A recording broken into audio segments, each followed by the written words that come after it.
depreciation, okay, it's much easier to calculate, and it's a very difficult and complex undertaking if you think about differential usage of asset over its life, and it involves a lot of assumptions, estimates, and calculations. Right? So this is the thing. And then I also said that over time, the two main estimates, useful life and residual value, right? These two things. Useful life and residual value may change. Because as you know, estimate is estimate, right? Estimate is subject to change. Always. Estimate rarely coincides with actual. So over time, if the company decides to revisit their estimates and then we change the useful life or the residual value, then you will have to recalculate based on the changed estimate what should be the depreciation per year from that time onwards, right? It's called the effect of changing estimate on the depreciation calculation. Now, then we focus on two more important things. One is called asset impairment, and the other is called the disposal of asset. When the asset is disposed of before its useful life is over. Okay? Or the asset is disposed of once its useful life is over. What would be the accounting process? And now, regarding impairment, I said that this is the permanent decline in the value of an asset. And that decline in the value may take place from two broader reasons. Number one is technological obsolescence, right? Now you see that artificial intelligence is coming up in a big way, right? You will see that there are a lot of technology companies, they will definitely focus on writing down the value of their asset, okay? Because the artificial intelligence is going to replace a lot of things, right? It's coming in a big way, okay? And the next decade, probably you will face it more than I do, because that's your life which will span over the next 40, 50 years. You will see the effect of artificial intelligence in every step of the way. The one part is ChatGPT, right? So can you use ChatGPT all the time for your exam too, for your assignment? For understandings. There's the negative side of technology, okay? There's the negative side of technology. I give you an assignment and you use that one to get the answer. So the artificial intelligence, it's unavoidable, it's coming, right? So we'll see that a lot of companies, they will take down the value of their asset. Okay? So a lot of assets will lose their value. So that's a kind of technological obsolescence. Advancement will render the asset useless or less value. So when the fair value of asset declines on a permanent basis below their book value, okay, the book value is the original cost plus any other capital expenditure recorded in the asset account less accumulated depreciation, right? So that's the book value at the end of each period. And when the asset's value in the market declines below the book value, and that decline is permanent, then the company will write down the value of the asset to that level, right? So from book value to fair value. So, and take that impairment loss, right? So what they do, they revert the asset account and the accumulated depreciation account first, okay? They revert it. So this is what they do here. So you see this, they revert, right? In this example, they revert $2 million. So they brought down the value of the asset to 8.6 million in this case, right? So 10.6 to 8.6. And then in this example, this right has become worthless. So they take the entire assets value after this reversal of entry as the impairment loss, right? So first there's a two-step process basically. First you eliminate the accumulated depreciation account by reversing the entry and then bringing down the value of the asset by that amount, and then consider what would have been the value of the asset? Here it is 8.6 million, if that thing is gone, but if they estimate that, well, the fair value of the asset is now, we can see the fair value of the asset is only $4 million. Then they will make an entry for impairment loss to the extent of 4.6 million, right? So 4.6. So that the equipment still has a book value of $4 million. So that's the whole point. So there are two things. The other thing that causes impairment is the physical obsolescence. Sometimes if you own a car and then you treat the car very nicely, that car may last for 20, 25 years. 20 years, easy. But if you abuse that car, you don't change oil, you drive needlessly, and so that car may not last long, right? So maybe 4, 5, 6 years. So this comes from the physical obsolescence. Through better repairs and maintenance, the company can extend the life of the asset. Through bad maintenance, the asset's life will be shortened, right? That's called the physical obsolescence. Okay. Sometimes what happens is the asset may not be able to generate that level of efficiency which the company expected at the time when the asset was introduced in the operation. So that's kind of physical obsolescence. So these are the two types of obsolescence that we can think of when we talk about impairment in the value of asset, right?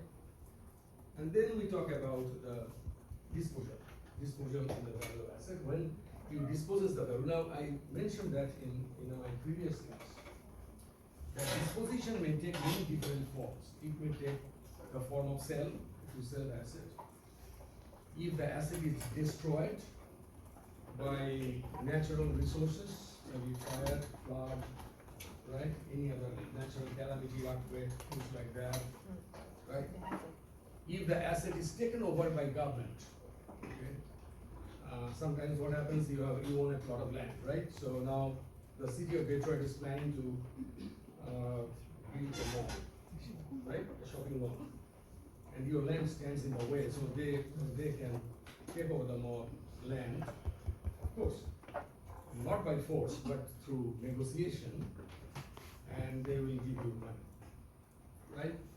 So then you compare the compensation with the cost, and you record gain or loss. In most cases, you will make a gain. So that's the kind of things, okay?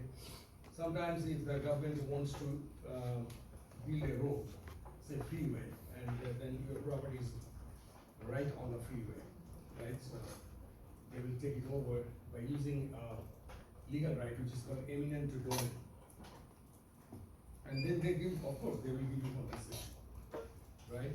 And you will be happy. You will get more. The government will always pay more, not less. And then you record again, right? So that's another type of things that you can think of. So these are all disposition. Now, what are you going to do? At the point of sell or disposition, you have to determine what is the book value of the asset, right? That means you have to update the depreciation expense and update the accumulated depreciation account, so that you have an updated book value. And so in some cases you will see in a sale transaction, you have two entries. One for updating the depreciation, because sale may take place at any time of the year. It may be May 15th or 20th of July, or maybe 2nd September, who knows, right? So just for example, so you have to calculate depreciation right for the fraction of the year right up to the point of sale, update accumulated depreciation. So you make one entry for the updating of depreciation expense, and then you have to consider the final sale entry where you credit equipment account or asset account, you debit accumulated depreciation, you eliminate both from your account, you debit cash or accounts receivable if part of the settlement or cash settlement will take place later, and they record gain or loss. You compare with the book value, the sales price of the book value, right? Well, you record the loss or gain.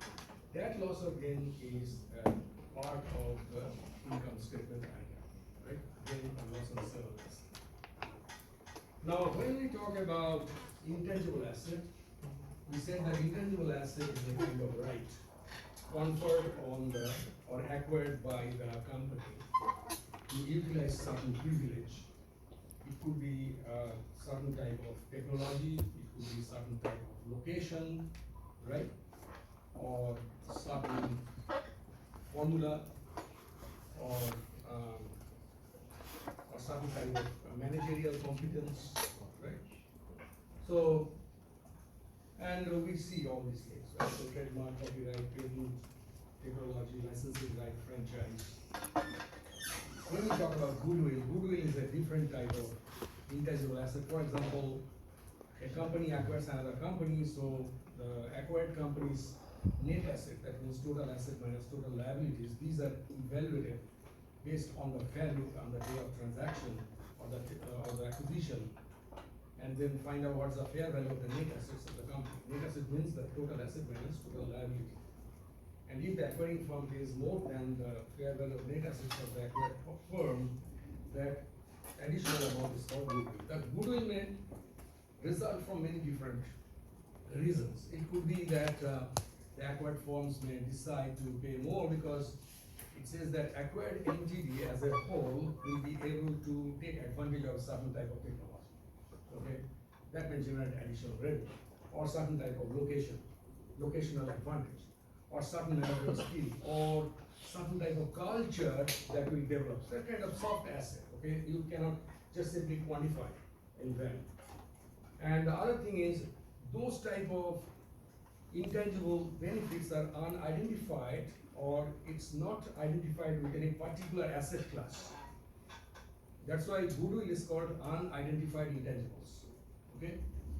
As a whole, we believe that it's better to, if we can, it's a reasonable if we pay, say, $100,000 more than the fair value of net assets of the acquired firm. So that $100,000 in our estimate is the additional benefit that would result from that combined entity, right? So that's called goodwill, all right? Now, in the process, if the company, for example, there is one exercise in your book, I will talk about that. Intangible asset, if it is acquired internally, if it is constructed or developed internally, all the expenditure incurred by the company is considered as R&D. It's not considered as a part of asset. Why? Because when the expenses are made to develop certain technology or product or any formula or things like that, then the question would be how much benefit the company is going to derive in dollar terms over the future years, and how long that benefit will last. Those two answers to those two questions are pretty uncertain. As a result, if we talk about research and development, that project essentially leads to the creation of certain product or technology, and the company will obtain certain type of patent for that by applying to the patent office. The money spent on the R&D, maybe millions and millions of dollars. For example, Pfizer came up with the life-saving COVID vaccine, right? Pfizer or AstraZeneca or Moderna, you name it, there are so many COVID vaccines out now. So they spend millions of dollars in Switzerland and in US. They're in collaboration. Actually, many research work is in Switzerland, because as you know, it's a joint venture between US and Swiss firms. And so, how they treat that expenses? So they have come up with this, right? So they have a patent. You can't. It's not a generic still. The US government requested many pharmaceutical companies to release their patent so that they can, other companies can also replicate that, okay, to develop COVID vaccine. So they said, no way, we are not going to do this.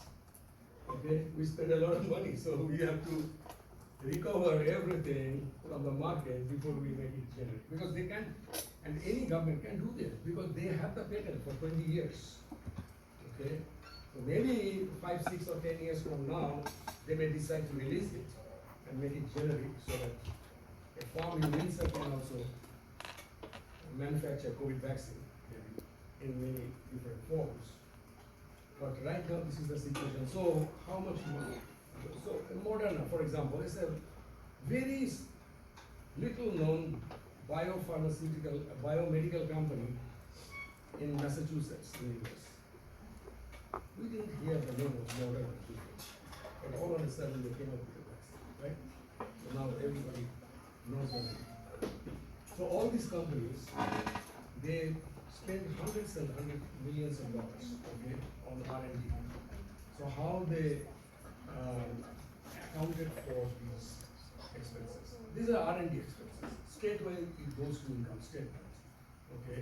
However, when they apply for patent and spend money on the patent to acquire the patent, that amount is considered as a part of the intangible asset. This is a really strange type of accounting process, but that's what it is. Now, under IFRS, I don't want to go into the details of it. When an R&D project reaches the stage of commercial viability, then all the money spent on the development project from that point onwards are allowed to be capitalized. Okay? That's for the development expenses. You will see that kind of item in the asset side of the balance sheet quite often. Okay? But for that project must reach that level of commercial feasibility. Okay. So anyway, so R&D, straight expense it out, and goodwill I explained, and the franchise license, these are all the rights, right? Franchise is one type of right. License, it's a kind of licensing right. Okay, so the license to operate a particular type of store or particular establishment in a geographic location, things like that. Now, self-constructed or part of R&D. Now, there are two types of intangible assets that I mentioned. One type is unlimited life, right? So it may continue forever without any problem. So mostly we will see this in case of trademark, in case of franchise. Sometimes franchises are of unlimited life. So if this is the situation, then the company will not depreciate. And in intangible asset situation, we call it amortization, right? Amortize. That's the term we use. We will not amortize. For limited life intangibles, we amortize. But when we determine what would be the annual amortization expense, then we will not consider residual value. Because estimating residual value for intangible asset makes no sense. Because at the end of useful life, intangible asset is not supposed to have any value, right? It's done. It's done. So residual value usually is not considered when we calculate the amortization, right? Disposal, the same thing between tangible and intangible asset. You consider book value, you compare it with the sales price, right? So this is the one thing, as you see here. Now, one thing that we don't do is we don't create any accumulated amortization account. We just simply credit the asset account. That's the convention. In most cases, you don't see accumulated amortization for intangible asset like we see usually in case of tangible asset, accumulated depreciation. Just simply create the asset statement by debiting accumulated amortization expense. Okay. But if you do this, there is no one who will object to you, right? So you can do that way too, but that's a very rare way of doing this. Okay. Fixed assets turnover.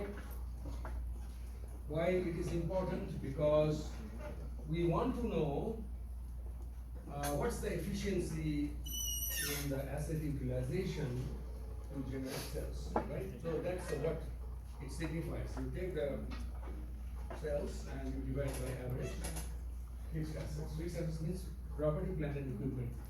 It doesn't include intangible asset. Only property, plant and equipment, which is a tangible asset. Okay.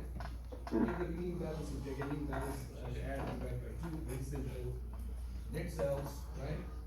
Divided by this number. It says that how much $1 of investment in fixed asset generates sales, how much sales is generated, right? So you compare, and we have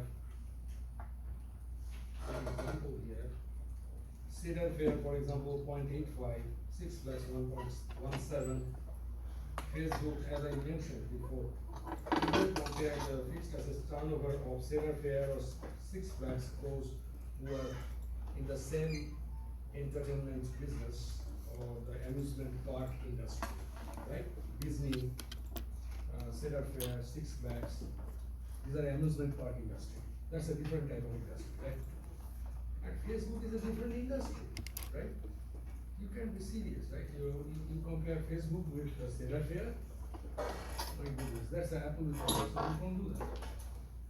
So you have to be careful when you use a particular ratio to try to understand the company's efficiency, when you compare it with the similar type of firms, right? So in the same industry or over the time period, maybe 5 or 6 years, how this particular company has been performing with respect to that kind of, with respect to that part of operations, things like that, right? So that's kind of benchmarking.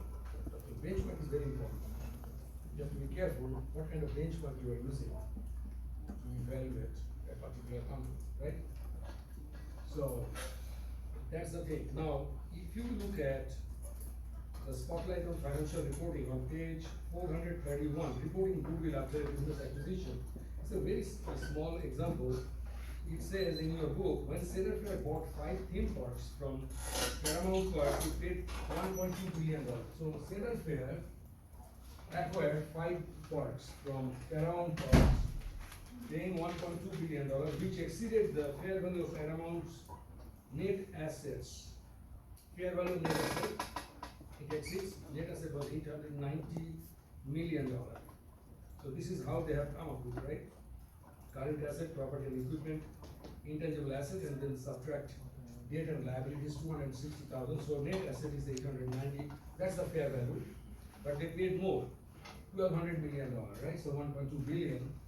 So the difference is goodwill, right? So the difference is goodwill. So they think that acquiring those 5 theme parks will lead to a larger symmetry,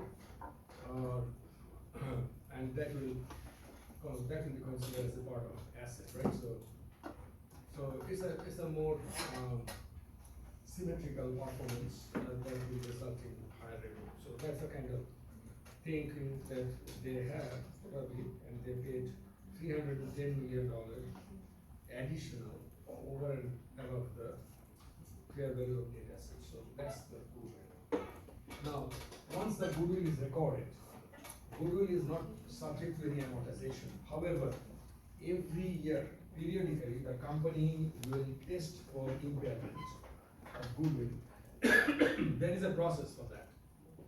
The process is that they consider the value of that business unit in which the goodwill resides. So that's a different process. I don't want to get into this because this is a little bit complicated for you to understand at this moment. We'll do it. If you go to IFR, you will learn a lot about all these things in more detail, right? Okay.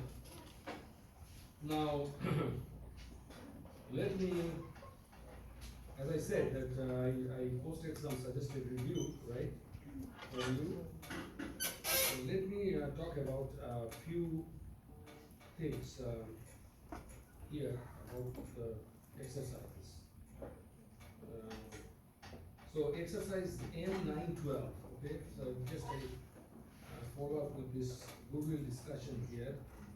Exercise M912.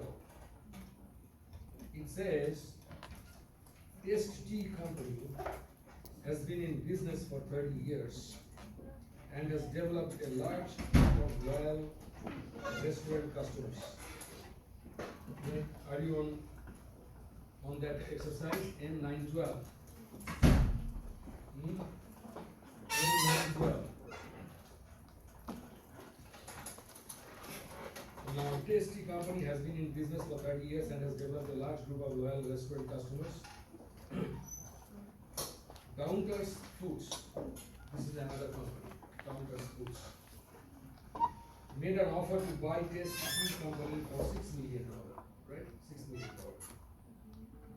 Now, the market value of Tasty's recorded assets, net of liabilities, that means net assets, on that date of the offer is $5,600,000, right? $5,600,000, and they offer $6 million. So they make an additional payment of $400,000. Tasty also holds a patent for a fluting machine that the company invented. The company invented, they developed. So that money essentially was recorded as a part of R&D. It's not a part of any asset account.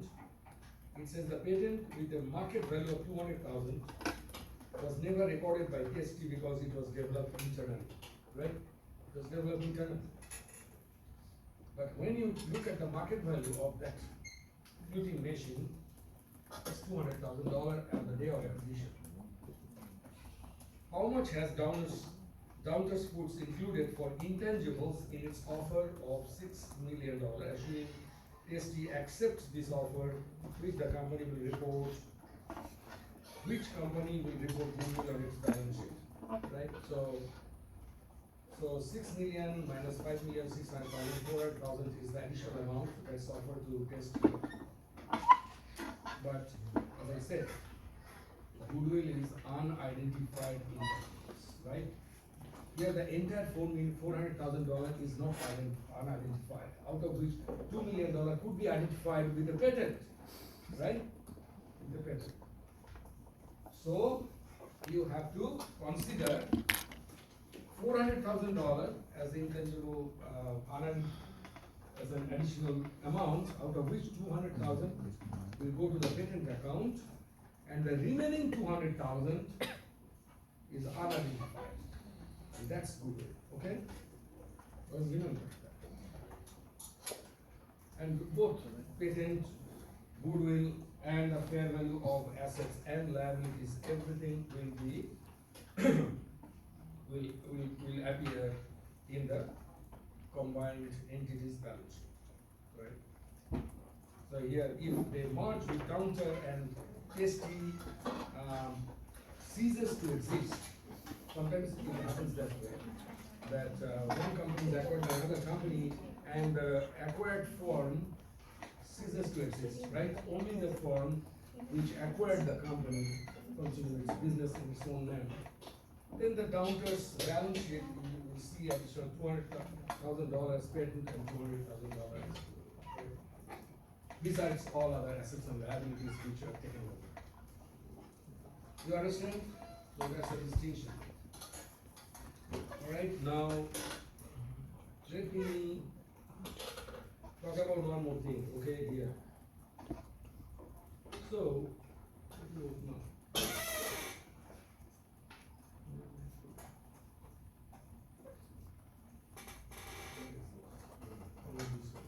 So, look at this.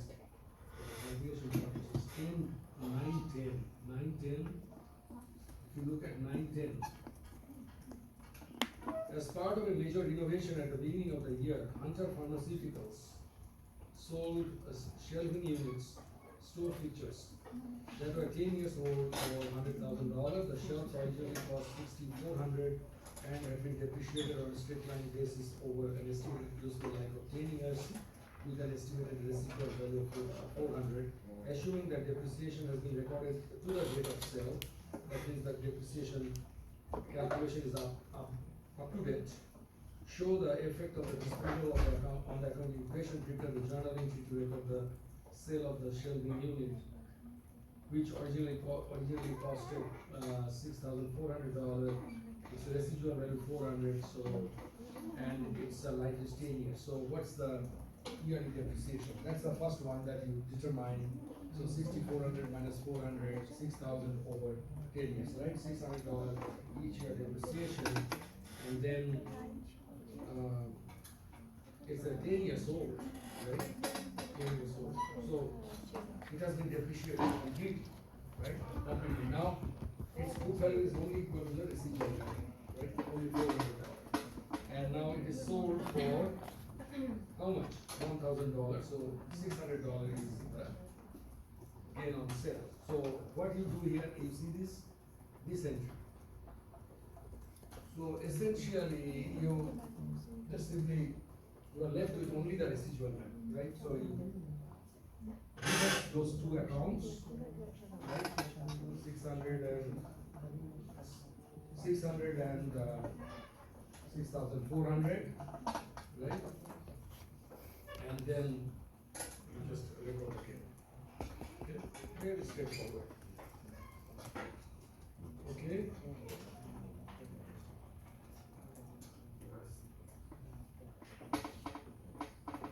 Now here is another one, 911, right? Next one. Now this is a narrative, right? You have to read and tell that what should your answer will be, right? Most highly visible companies. This is on 9/6, right? Most highly visible company. Oh no, M911. Most highly visible companies spend significant amounts of money to protect their intellectual property, ensuring that no one uses this property without direct permission, right? So that's the intellectual property, right? Maybe some technology, some formula, right? This kind of property. For example, to include logos throughout this book, we have to obtain written permission from each company. Yeah, of course. You have to do that. You can't just simply use the logo of any companies in your book. And they usually give permission. Because this is for educational purposes. They are not putting the companies into any kind of competition. Right? Okay. A process that stretched over nearly a year and often resulted in requests being denied, discuss whether companies should capitalize or expense the money paid to employees who evaluate requests for use of the logos and who search for instances where a company's intellectual property has been used without permission. Right? So a bunch of employees, they are engaged in that process. To evaluate the request, to evaluate whether their intellectual properties are stolen, things like that. Draw an analogy to similar costs incurred for employees responsible for the use and upkeep of intangible assets. So that's the kind of things, it doesn't increase the value of the asset. Okay, it's a general maintenance of the asset, protecting the asset from abuse or the unauthorized usage, things like that. So when we talk about the expenditure incurred subsequent to the acquisition of an asset, we talk about two different classes of expenditure. One for the regular maintenance and the other for the further development or increasing the economic usefulness of the asset. So in which category you have to put, you should put in this kind of expenditure, right? Tell me. Which category?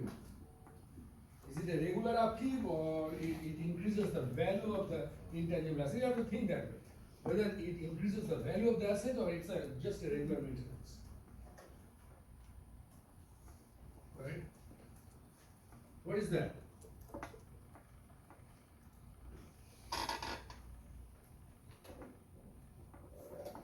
It's like the regular maintenance. It's a regular maintenance. It doesn't add any further value to the asset. You are just protecting the asset, right? So, for example, you have a factory and you have a security guard, right? So what they are doing? They are adding value to the asset? No, they are protecting the asset. Okay, so there's a difference between the two, right? So that's it.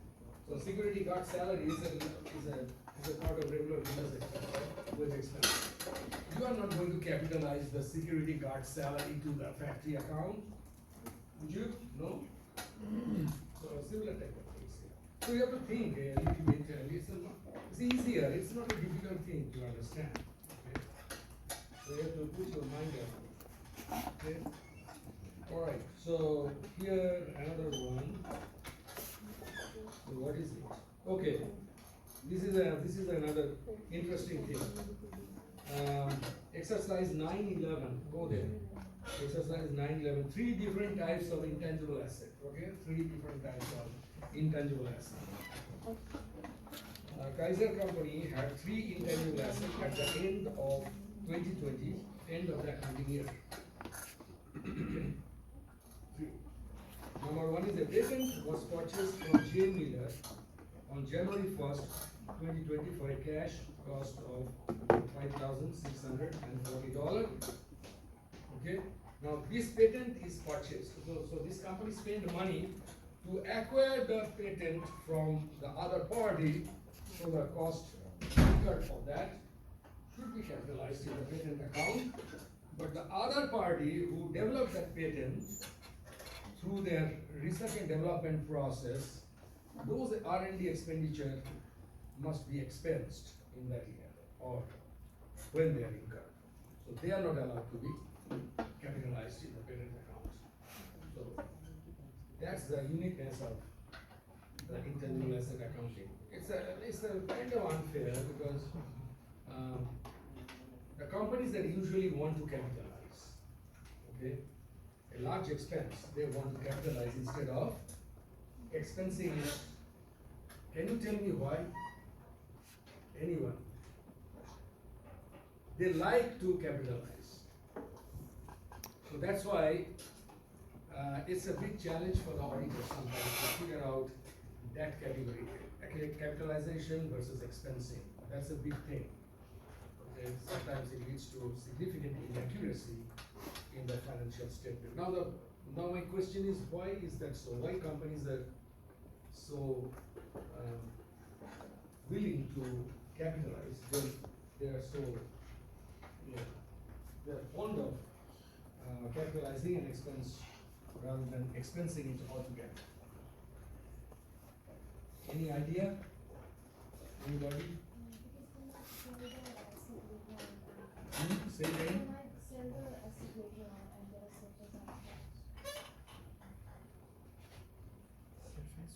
Any idea? She said they thought they might sell the asset later.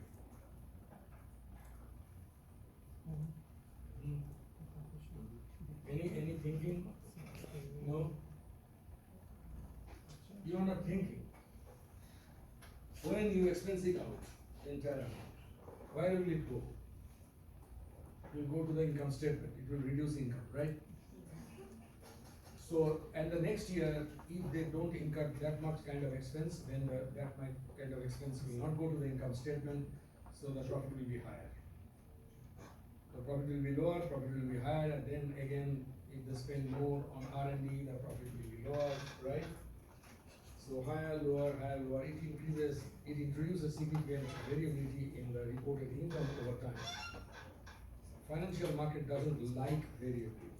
Okay? The financial market doesn't like variability, doesn't like uncertainty. They like a steady stream of earnings and cash flow. And for which they reward the company by increasing the stock price, less the market value of a firm. Right? So when they capitalize a cost, what they do? They capitalize it to an asset account and systematically depreciate it over time. Or in other words, they introduce a lot of smoothness in the expense recognition over time. Right? As a result, its reported income has a less variability from one period to the next. Right? Less variability. So that's a very important thing. That's why the companies are fond of capitalizing rather than expensing it out. Okay? Capitalization provides a lot of smoothness in the income. Alright, so this is one thing. When purchase the patent has a estimated life of 15 years, that's the first one. Second one, A trademark was registered with the federal government for $10,000. Management estimated that the trademark could be worth as much as $200,000 because it has an indefinite life. And okay, the trademark was registered. The company spent how much? $10,000. Management believes that the trademark could be worth as much as $200,000. It doesn't matter what you believe. Okay? You can believe whatever you want to believe, right? So there is no place for your belief. So you spend $10,000 for registering the trademark. That $10,000 would be considered as a part of asset under trademark. Right? It's like I believe that I will get 95% in all courses in the MOM program. It doesn't matter what I believe, right? It matters how much I got. So that's the whole point. We are the same thing, so don't be confused with that kind of statement, that what management believes. Doesn't matter. It can be whatever it wants to be. Doesn't matter. Okay? So $10,000. On January 1st, 2020, the computer licensing rights were purchased for $60,000. The rights are expected to have a 4-year useful life to the company. It's a limited life intangible asset, licensing right. It has a life of 4 years and it costs $60,000. Right? So these are the three intangible assets: patent, trademark, and licensing rights. Okay? So it says compute the acquisition cost of each intangible asset. We know what would be the acquisition cost. For patent is $5640, trademark is $10,000, and for computer licensing rights, so license is $60,000, right? So these are the three. Then compute the amortization of each intangible for the year that ended on December 31st, 2020. So we know that the asset number 1 and 3 are subject to amortization. Asset number 2, trademark, which has an indefinite life, so we will not consider any amortization here, right? And so we will calculate. So we consider the cash cost $5640 for patent over 15 years. So we will divide $5640 by 15. We will not do anything for trademark, and we do for computer licensing rights $60,000 over 4 years, right? So 1/4. Of having done that, then we will look at what is the book value, right? Once we calculate the amortization in the first year. So that's the question, and show how these assets and any related expenses should be reported on the balance sheet and income statement for 2020. So income statement of amortization. So two amortization for these two intangible assets will appear in the income statement and in the balance sheet. Okay, after subtracting the amortization cost, that will appear. We will not do anything for trademark, right? So we know that. So where is that? 911. So this is what we do. 911. Right? So the amortization expenses 376, that's what we said, 2,000 for license. These are two things, right? So you see this, we calculate, but the trademark is not subject to amortization. So this is not right? Alright? Any question?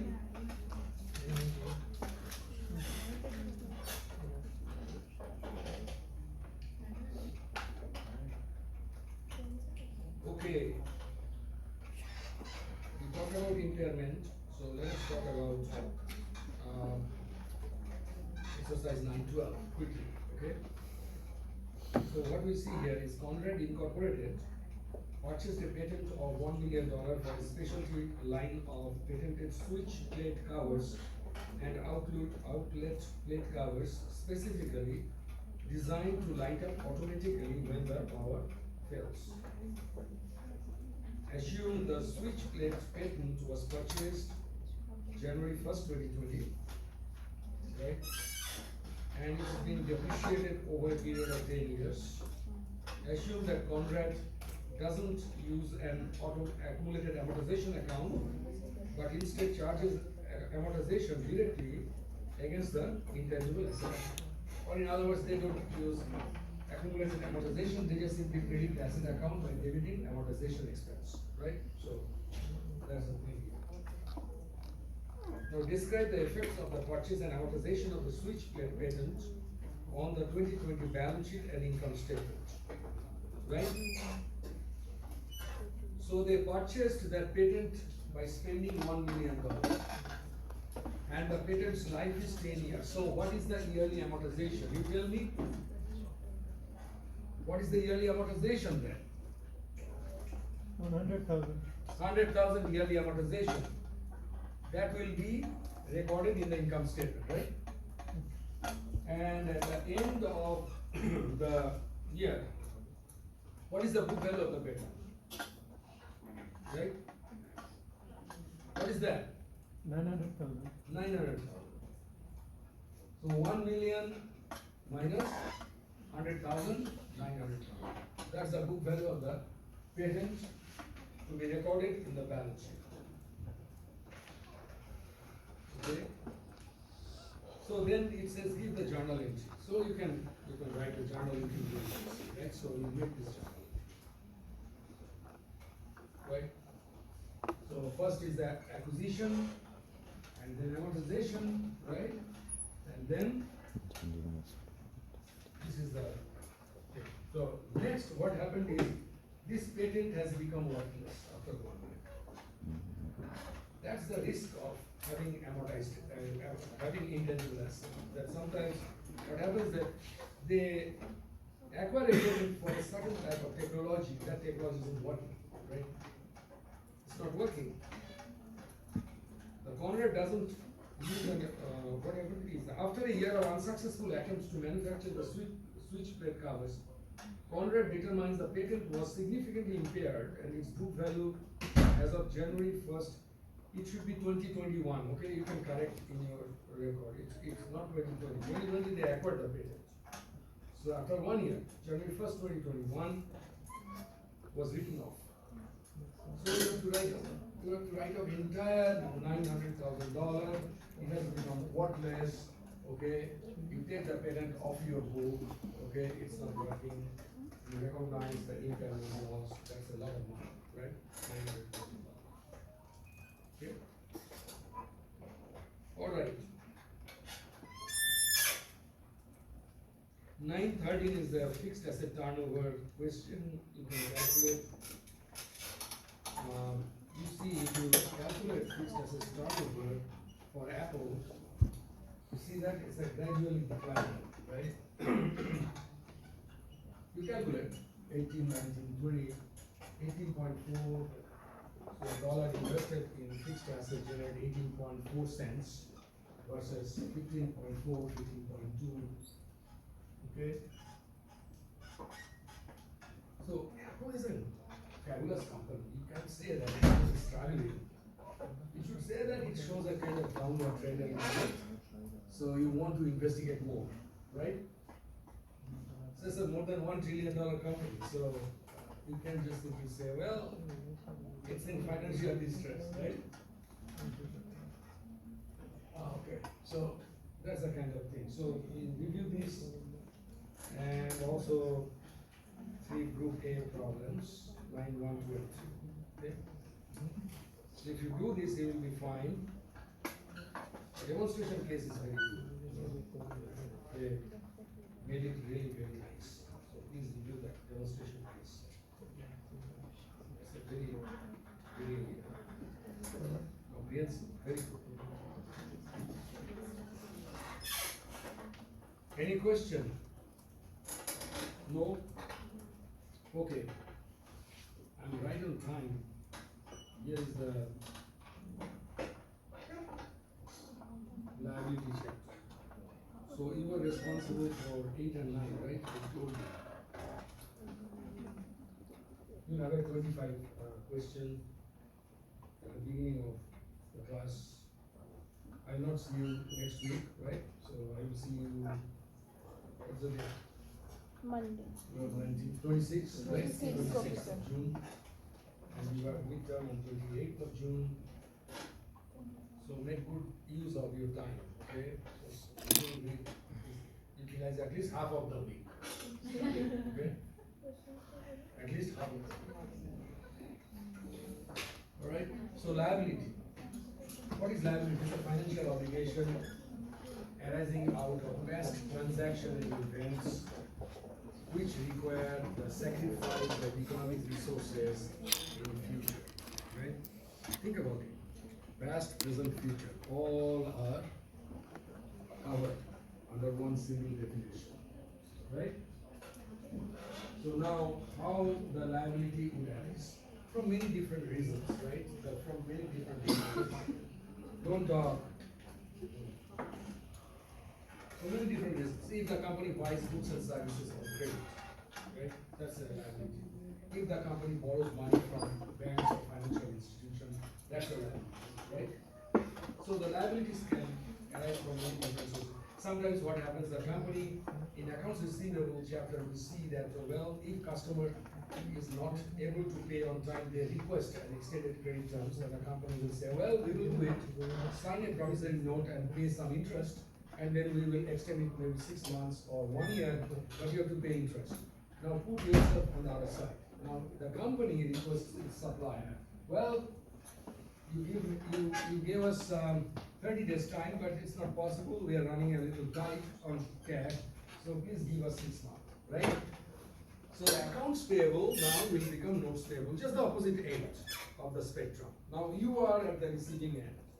You are requesting your supplier, right, to do this thing, and you are ready to pay interest on that. So that's another type of liability, right? So now there are two types of liabilities. We know current and long-term liability. Current liabilities, and here is a very strict definition of current liability, right? So the liability which is expected to be paid off or settled, or settlements if you have deferred revenue received in advance, that's a liability too. The company will settle that liability by providing goods or service, and the revenue will be recognized, deferred revenue will go away, right? We saw that before. So that's or the liability which maybe interest liability, maybe liability to the suppliers. Those are settled maybe within 1 year with the use of a current asset. That's a very important definition. With the use of a current asset, that means cash. If a company sells its long-term asset, and with that money it settles liability, then that liability, though it's less than 12 months, but that liability should not be classified under current. Current liability must be settled by using current asset within 12 months or operating cycle, whichever is longer, right? And long-term obligations, we write it next to current liabilities. These are all non-current and long-term in nature. Obviously, having maturity beyond 12 months time period. So, in general, we have three different things, right? So, initial amount of liability, and which is the company records that amount. Additional amount owed to the creditor, so if additional obligation arises, the company increases the amount of liability, and the payment and services paid to the creditor. So decreases liability when this is settled. So accounts payable is the first very easy type of liability, though we don't appreciate that accounts payable saves a lot of money in terms of interest-free obligation to the company. Think about it. If the company is good at paying off its supplier and some 30-day credit terms, and if the company engages in $10 million worth of purchase, think about it. If the existing borrowing rate for the company going on at a rate of 6%, then how much money on a regular basis the company is going to save on account of interest? So that's the thing. That's a very important liability from the financial side of the company. Okay. So this is one thing. It's generally interest free. There are other types of liabilities like you already know. Wages payable, utilities payable, these are all regular business liabilities, we call it accrued liabilities, right? So it comes out of regular business operations. Okay, now one type of liability we are talking about, and you are pretty much look at this General Mills balance sheet here on page 466. So you'll get a pretty good idea about the list of liabilities. And once I'll do it in the next class. We'll discuss a little bit about the project, but I will upload an annual report, and based on that, I will give you the number. Okay, so it's a group project. I will form the group, and I will let you know who will be the group members. Okay. Now, payroll deductions. Those who work a little bit in Canada, you know that there are quite a few deductions that are coming out of gross wage, right? So one of the deduction is the income tax we get. This is mandatory. The employers have to withhold some amount of income tax and send it out to Canadian Revenue Service or Canadian Revenue. That's one. The other one is the Canadian Pension Plan. So these are all mandatory. You don't need to worry about pension at this age, right? So, but they do this. They will have to do it.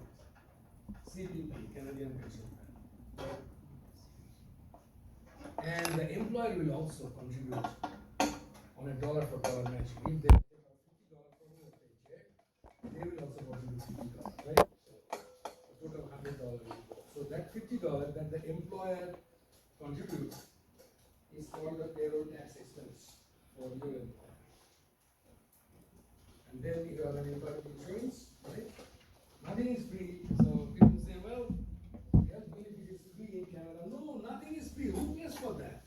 Okay? You can't print money. It comes from somewhere, right? Someone will pay for this. It's not free. That's a wrong concept. Employment insurance. You pay. Your employer will contribute 1.4 times, so 140% of your contribution. So that 140% of your contribution that your employer is paying is also a part of payroll tax expense of that company, right?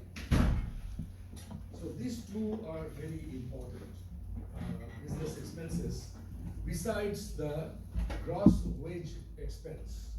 Gross wage expense is the actual wage cost for the company plus its other payroll tax expense, right? So let's talk about that a little bit here. So look at this example on page 468. This is the example for General Mills.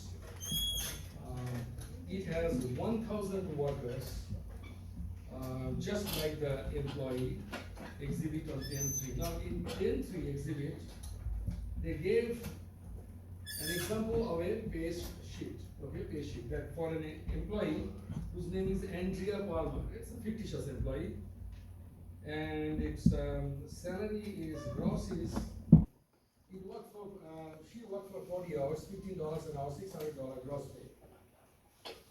And in income tax, they took out $100.55, CPP 28.50, EI, employment insurance $10.25, and other. Now, regarding other, these are voluntary contributions or voluntary deductions. For example, some cases, for example, here in the University of Windsor, what they do, they subtract the union dues. So it's a part of union. Just like my Wayne State University, we are all unionized. We are a separate union. But it's not like that we are creating a jhanda and move like this. No. This union is different union. Okay? So they got some money from there to contribute union dues. Right?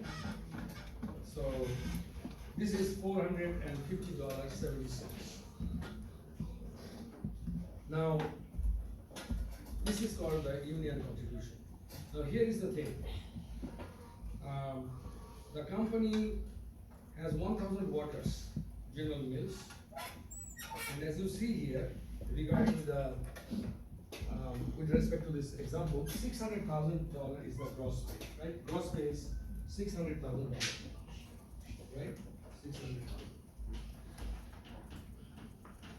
That's the gross pay, right? Okay. Now the legal income tax, 100,500, and they will sell it to very quick, within 7, 10 or 15 days, they send it out to Canadian Revenue Agency. Then CPP contribution, that's the employees part. Okay, Canadian Pension Plan contribution, 28,500. Employment insurance contribution, 10,250. They subtract all on behalf of those agencies and then send it out. Then United Way contribution. United Way is a big union. Okay? It encompasses both US and Canada. It's a huge union. Okay? Just like in United States, there is a big union. It has gone down a little bit smaller, but because it's huge. It's a trucker union, Teamster. The president of Teamster is like a king. Okay? He treats like a king. He always goes to White House and the senators and congressmen. They used to call him because they need union support to win election, things like that. So it's a hugely politically important role that unions play. Have you watched that movie Irishman? You saw that movie Irishman, right? Yeah. So Al Pacino, it's a real life actually. So that president disappeared. Actually, they didn't find his body anywhere. Okay, and so they built the story this way that Al Pacino was killed by his lieutenant Robert De Niro. But that's a real story. Teamster Union. He was the king. So that's the kind of thing. So they are very, very powerful people. They are very powerful. In Detroit and Canada combined, we have a big union which is called United Auto Workers. It's a huge, so very powerful. Okay? So that union, United Way is one of those. United Way contributions payable. Okay? And also United Way does a lot of charitable things too. Okay, so if you want to contribute, you can contribute to United Way. $10,000. So now how they make the adjustment entry. So they debit wage expense, that's the actual expense, $600,000. That will go to the income statement of this company. $600,000 as a part of wage expense. And then all these deductions is not the company's money. They are subtracting and they will send it out to the respective authorities, income tax, CPP, EI, and United Way, and the remaining amount goes to employees, $450,700. The matter doesn't end here because the company's own contribution will come because the company is obligated to make some dollar for dollar matching, right? So in some cases, it's more than that. So CPP contribution, which is 28,500, the company will also contribute 28,000. Okay. So another payroll tax expense, credit CPP contribution 28,500, and then you have employment insurance 10,250. 140% of that must be contributed by the company according to law, right? So 140% of 10,250. So you got 14,350. So these two together is the payroll tax expense of the company. Now, if I ask you, then what would be the company's total employee cost? Total employee cost that will go to the income statement and matched against revenue. 600,000 plus 42,850. Okay, these two together the total business expense of general gains as a part of employee cost, okay? And the remaining credits, these are all disposition of that. Some will go to the authorities, some will go to the respective employees, things like that, okay? All right, so next is income tax. We get T1 form in Canada, but T2 is the business, it's like calculating income as a income statement, but according to the tax regulation, to determine what is the tax liability, apply the appropriate tax rate, right? What is the taxable income, apply the appropriate tax rate, tax liability, make an entry, tax expense, pay income tax payable. However, time to time, the company is required to send out. At the end of each quarter, they estimate the tax liability and send out to the respective authorities. You have to do that, that's the regulation, you have to pay periodically to tax authorities. So they don't get entire amount at the end of the year, they get periodically.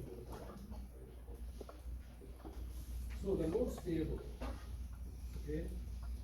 So I know you know how to calculate interest, I know that. So that's not my concern. But notes payable, this is a kind of liability item that may take many different forms. You have simple note, less than 12 months, or 12 months, or maybe more than 12 months, but it's a very simple note.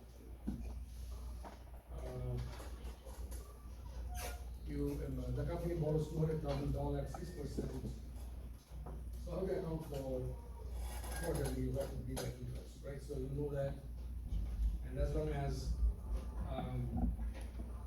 you cover the interest relates to a particular fiscal period, you have to calculate the interest expense, you credit interest payable, and then when these are paid off, for some portion of interest expense relates to one period, the remaining portion to the next period.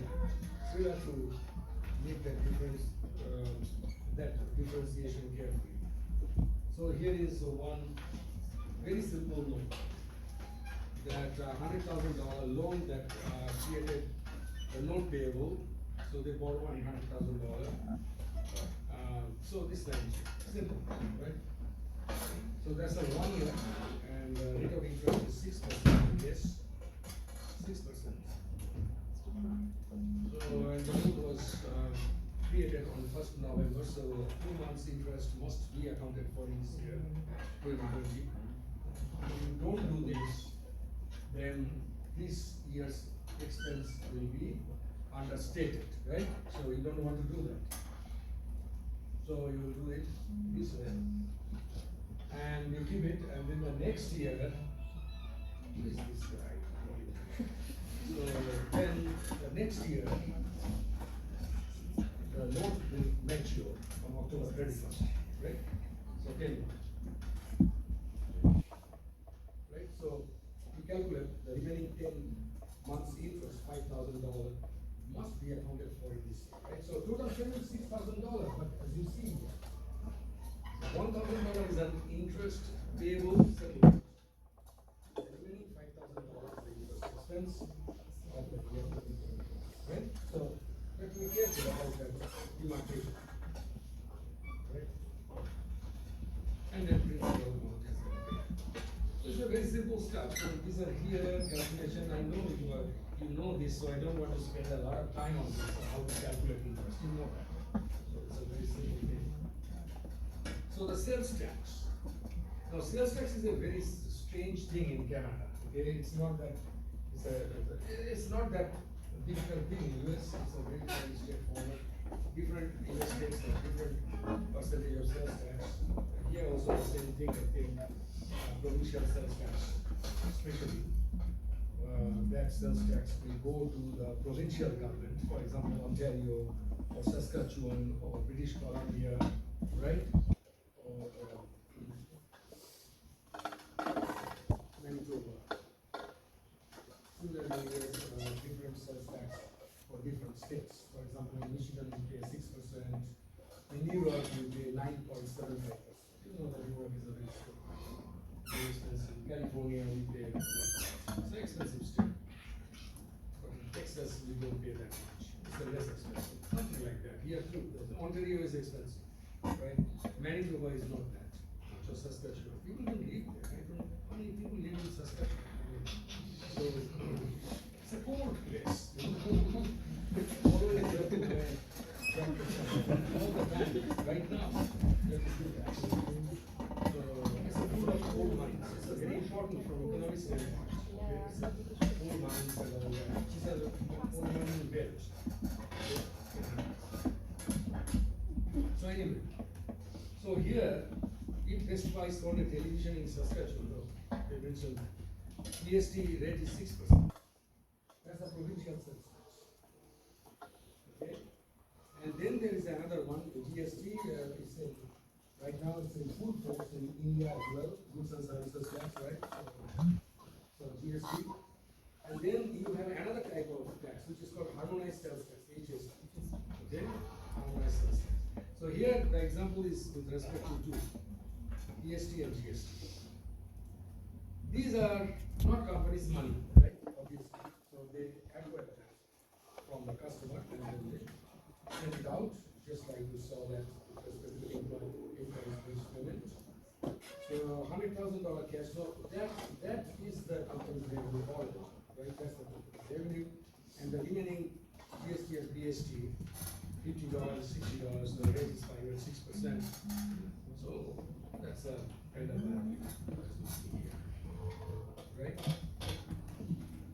Now, regarding PST, it's a unique thing that if a company buys some product and pay PST, here the company is selling, right? You see that Best Buy sold television. Now, if the company is on the buyer side and the company buys some commodities, say $10,000, and pay PST 6%, for example, that PST is a part of the inventory cost of the company. However, if the company pays GST, that GST will be allowed to be offset with the GST that the company is acquiring from the customer. And the net amount will be spent, will be remitted to the company to the authorities. So that's the kind of regulation. So that's the difference between PST, provincial sales tax, and goods and services tax. Okay. So anyway, let me just say, I'm not asking a question how to include PST in the supplies amount. This is just an information. Deferred revenue, you know that, I don't have to spend time on this. You know deferred revenue, right? You don't say I don't know, you know that. Right? That's a liability, and then when the company delivers the goods, here is a concert company, entertainment company, the revenue is, as I said, that depending on the nature of the business, the revenue account varies, right? The name varies. Here, it's an entertainment business, so its revenue account name is concert revenue, right? They receive $6 million advance ticket revenue, ticket sales for 2 concerts, so $6 million. After one concert, they recognize half of it. And for the next concert, when it's done, they will recognize the remaining amount as revenue, right? Concert revenue. Now, this is very important, okay? And this you need to understand.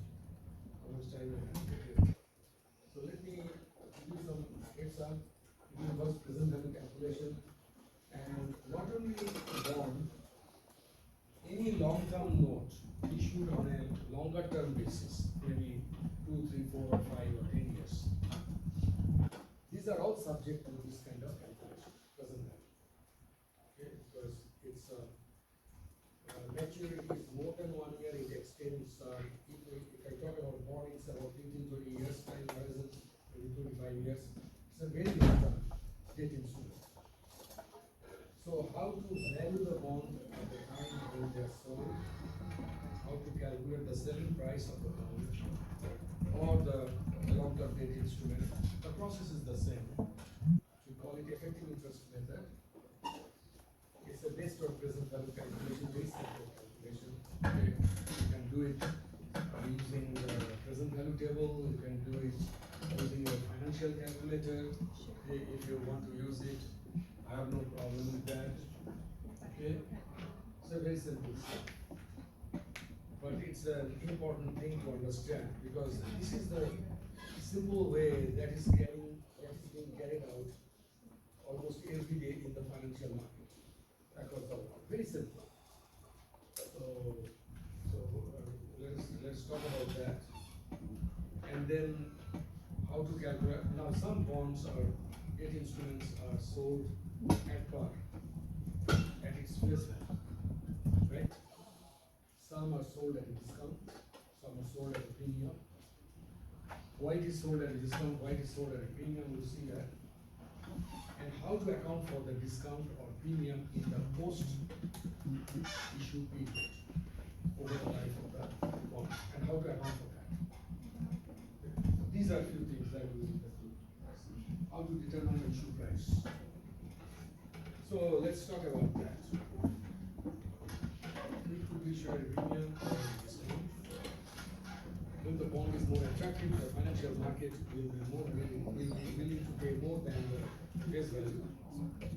If it is less attractive, then they will discount the value of the bond and pay less amount. Always remember, when the company issues a debt instrument at a premium, the premium is an additional benefit, additional financial benefit, which will reduce the cost of borrowing. That means, I will write it this way: premium reduces the cost of borrowing, right? Reduces the cost of borrowing. Cost of borrowing. What is cost of borrowing? Cost of borrowing means interest expense. Cost of borrowing, right? Okay. So this is the discount, right? Discount. It increases the cost of borrowing. Right? So discount reduces, premium increases the cost of borrowing to interest expense. Cost of borrowing means interest expense. So it is good for the company if the company is able to issue its debt at a reasonable, right? Quite obvious, to reduce the cost of borrowing. So here is one example. The General Mills issued 100,000 bonds. Very simple example for cash. 100 bonds at $1,000 face value. Now, two things I must say. One is, usually the bond's face value is set at $1,000. It's a very simple and regular item. The face value is set at $1,000. And the other thing is, when the bond is quoted in the market, it's not like stock that is quoted in dollar value, right? So this company's stock is trading at, is being traded at, say, $30.25. Or Apple stock is being traded at, say, $193 and say 60 cents. It's not like that. Bonds are quoted as a percentage of its face value. So when they say, well, this bond is traded at 104.25, that means its value is 104.25% of face value, right? And that is quoted, right? So that's the way the bond is quoted in the market, right? Okay. That means it's $1,000 bond, so multiplied by 104.25, that means $1,040.25, right? $1,040.25. That's so we know how much. $1,042.50. That's the bond's price in the market. So now here, General Mills, it's lucky, and of course it's a very solid and financially solvent company, very profitable firms. Their main thing is breakfast food, right, in terms of cereals. So issues 100 of its $1,000 bonds at a price of $107.26. That means 107.26%. As you see, the company will receive $107,260. And so they make this entry, right? So cash debit, $107,260, credit $100,000 20,000 bonds payable, that's the par value of the bond, and the difference is premium. Now look at it carefully, the premium is 7,250, the company is able to sell its bond at a price which is higher than its par value.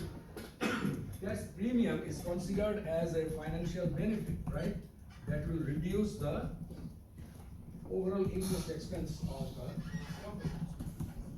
Right? So this premium is considered as an adjunct account. We call it adjunct account. So it stays with the bond as long as the premium is there, because there's something we need to do in order to address this thing over the life of the bond. We will see that later. Now, if the bond is sold at a discount, for example, if General Mills received 93,376, okay, for bonds with a face value of $100,000, that means it is selling at 93.376%. It's at a discount. Then the difference, 6,624, is a discount, and then we account for it this way, right? Again, we credit bonds payable because we have to keep bonds payable at its face value, that amount, that account, and the discount, we create a discount account, and the difference is the cash receipt, 93,376. That's 6,600 something. How much is that? 6,624 is the discount. We call it contra liability account because it's reported on the company's balance sheet as 100,000 less 6,624, right? So the book value at the time, the book value of the liability is 93,376. Now, if we talk about premium, the book value of the liability is 107,260, bond payment 100,000 plus premium. Okay, so that's the difference. This is a contra liability account. So now, how this thing happens? So the question would be, how we can see that General Mills receive 93.376% of the par value when it issues the bond, or it generates 107.24, right? 107.26% of par value when it issues the bond, right? How they come up with this percentage? Is it a magic? No, there is no magic. It is based purely on arithmetical calculation. It's purely based on present value calculation. Now, what is the driving force of this one? There must be some driving factor, right? That drives up this calculation. Understand? There must be a driving factor. The driving factor is the market's expected rate of return. It doesn't matter how much company is offering. That means the company is offering a rate of 6%, right? So that's the bonds rate, right? Take 6%. It's in your book. Let me see, what's the offered rate? 6%. 6% bond. That's the stated rate. That's the rate at which the bondholders will get interest, cash interest payment. So if you buy a bond, say $1,000 bond, if you buy one bond, you will get 6% interest, right? So you will get $60. That's the company's offered interest rate. No, that's not all. Because if market believes that, well, 6% is acceptable, the bond will be sold at par. So the company will be able to generate just the face value, right? So $100,000, no problem. The company is happy, you are happy, everybody is happy. Okay? No problem. 6%, 6%. However, if the company offers 6% and market believes that, well, it should be 8%, considering the risk characteristics and the terms and conditions of similar type of risk characteristics of the company and the terms and conditions of the debt instrument prevailing in the market and issued by other corporations. So if the average interest rate expectation prevailing in the market for similar type of debt instrument is 8%, then the market will be a little bit discouraged, or the company's bond will become a little bit less attractive. And the market will settle by contributing a little less so that their ultimate return will be 8%. So they will contribute less, or they will pay less. Now, how do you figure out what would be that lesser amount, right? What would be that less? How do you figure out it should be 93.376%, right? That's the question. Similarly, if the market's expectation is 4% and the company offers 6%, obviously the bond is more attractive and the investors are more willing to pay more than $100,000, willing to pay premium for this kind of issue, so that their ultimate rate of return is 4%. So they are ready to pay, and the company will be able to raise more money from this issue. Then again, the question will be, how much more? How do we figure out that?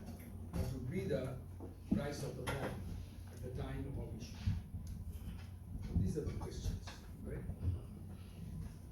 So now, I will address that in the next class, but I want you to think about this, and I will identify some so that you can review, and the next class we will have a discussion after our quiz.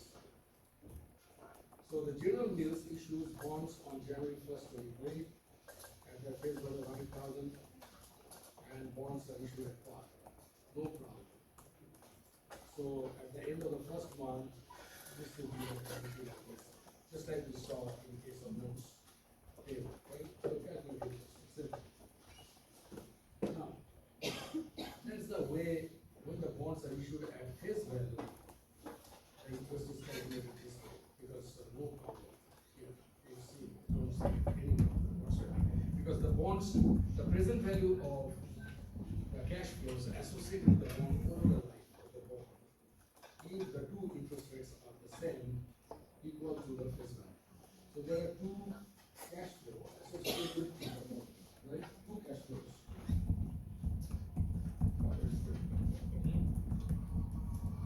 Two cash flows, right?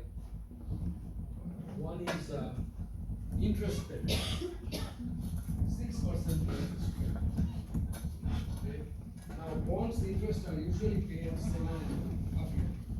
That's the convention in most cases. In 95% of cases, you will see the bond interest is paid half year, every 6 months. Okay? But here, for the sake of simplicity, let's consider annual.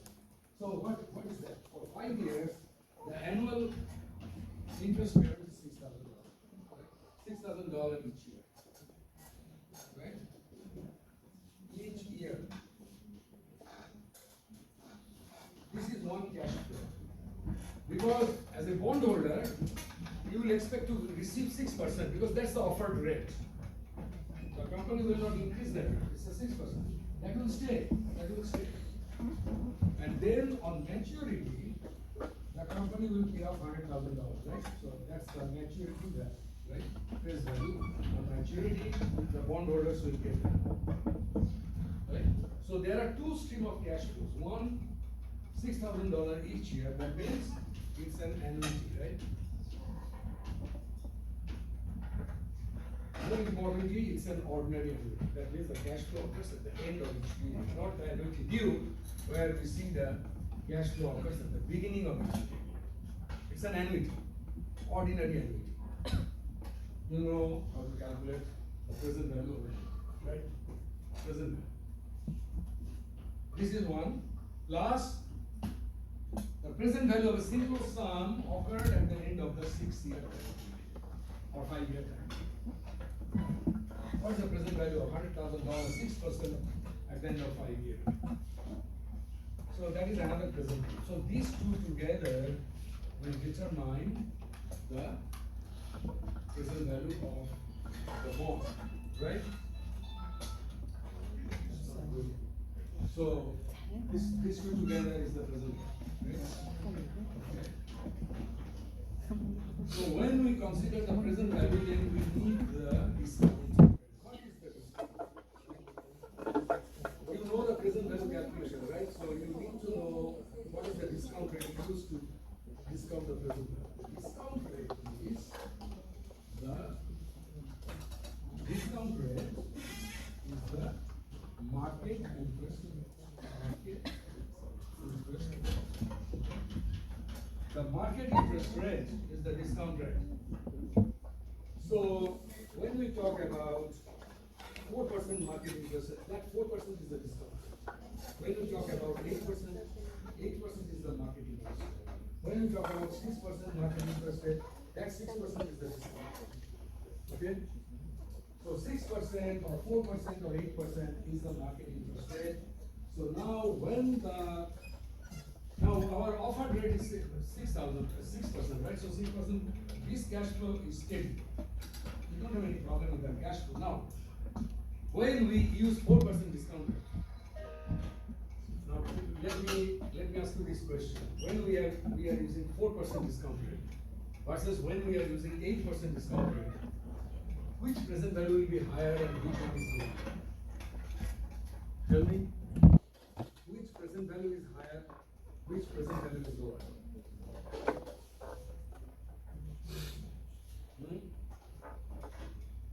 No idea? If we use 4% discount rate, we get a present value, right?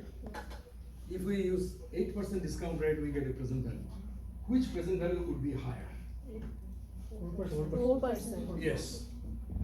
Why it took so much time for you to answer me?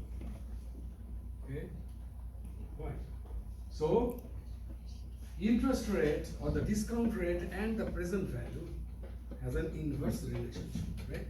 So, interest rate is lower, present value is higher, and vice versa. Okay. Now you start understanding this process that when we use 4% and we discount this full stream of cash flows using 4% as a discount rate, then definitely the present value will be higher than 100,000 pesos. Versus when we use 8% discount rate, then present value will definitely be lower than 100,000. Right? Calculate that, and you will see that we will get 107.26% and 93.676% respectively if we use 4% and 8% side by side. And if we use 6%, you will see exactly you will get 100,000. Right? You'll see that. Arithmetical calculation. There is nothing surprising here. Okay? So you do that, and then I will continue on this discussion. Look at these two demonstration case. Actually, it is notes there that we two demonstration case, and I will also suggest some. I'm going to suggest some here because I have to cover a few other things here. Early retirement, contingent liabilities, early retirement, how it looks like.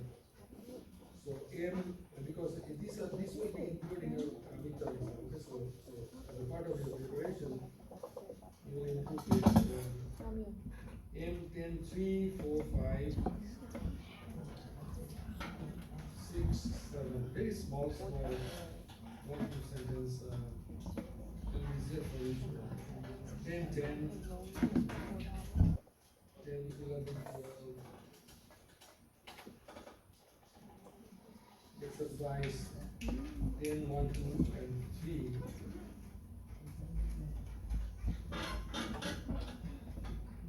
And 5.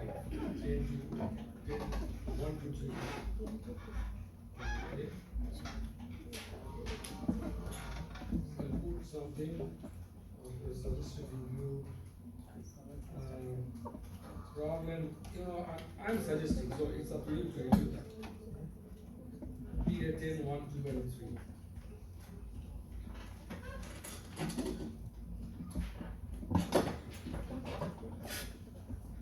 So, we'll talk more about this chapter again on 26th, right? So right now, let's stop. If you have any questions, ask me, otherwise.